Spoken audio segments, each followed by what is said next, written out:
Okay, so now we're going to talk about something called implicit differentiation. Now this is different from what's called explicit differentiation, which we have done before, where you have like y is, x squared plus 2x. So you have y is given explicitly. So you have y equals a function of x. So in this case, you're able to have y as just a function of x. It's nice and simple. You just go y prime is 2x plus 2, and you move on with your day. So that is the kind of the ideal situation. But sometimes, look at this equation here. Not going to be possible or not going to be easy to solve for y. But we still want to find y prime. So this is called explicit, and this is implicit, where there's a function y that is implied but not given explicitly. So here the function is given explicitly, and here it's merely implied. Like there is some function y that passes this test, and y is a function of x, but we don't have access to it. So what do? Well, we use this technique of implicit differentiation to find y prime. So what we're going to do is we're going to take a derivative of both sides.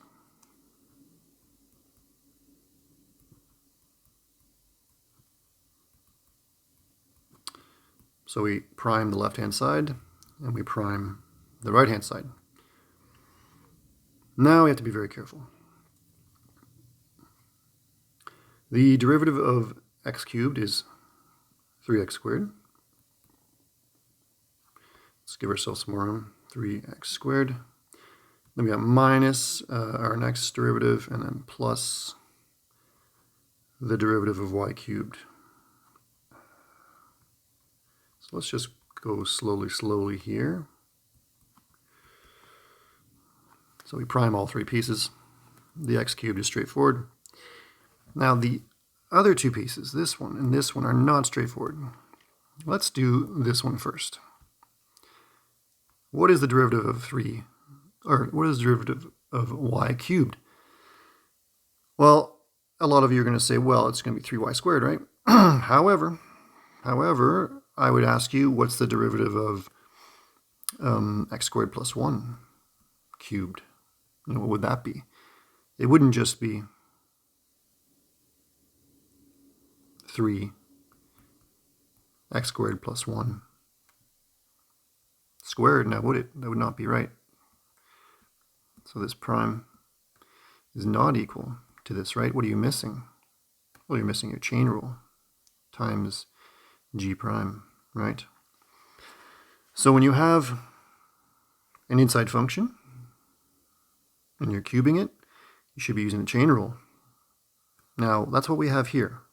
Okay, y is, you should keep in mind, y is some function of x. It's not given, but we have to remember y is some function of x. So when I do the derivative of y cubed, I should do the exact same thing I'm doing here. So what am I doing here? I'm going, this is 3. What am I doing here? This is 3 y squared times y prime. Okay, stare at this for half an hour if necessary. The derivative is 3 y squared y prime. And I should do the same thing here. Because y does not look like a function, but y, we have to think of it as a function of x, which is not given. It's merely implied. Okay, that is the hardest thing, is just to remember that y is a function of x, so I have to use the chain rule. Here, I have to use product rule. So I have to go u prime v plus u v prime. What have I done? Oop, lost my y. So u prime v would be 1 y squared plus x times 2y y prime. Okay, the derivative of y squared, if you have y squared in green here, the derivative is 2y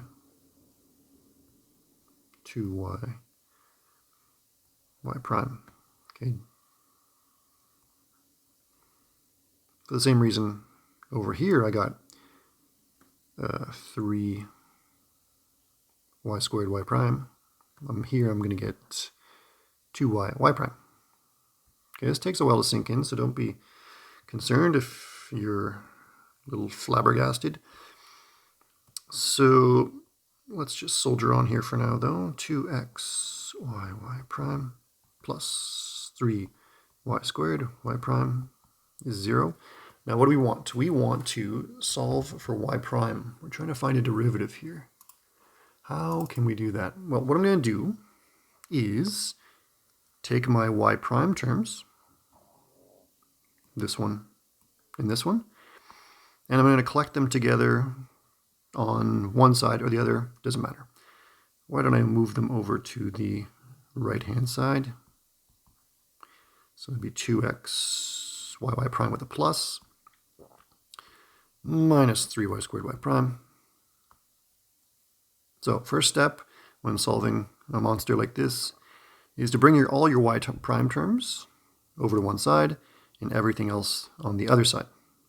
And then on the right-hand side, I can factor out y prime.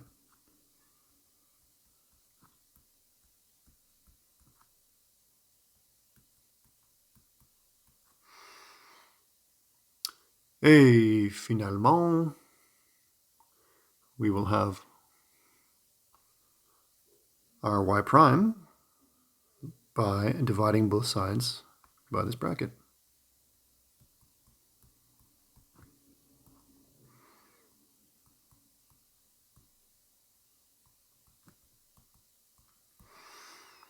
And as a good little math student, I'm going to factor that denominator. Common factor is y. Y comes out 2x minus 3y. There's my y prime. So my y prime depends on x and y. So more complicated than what we saw before when we had y given explicitly.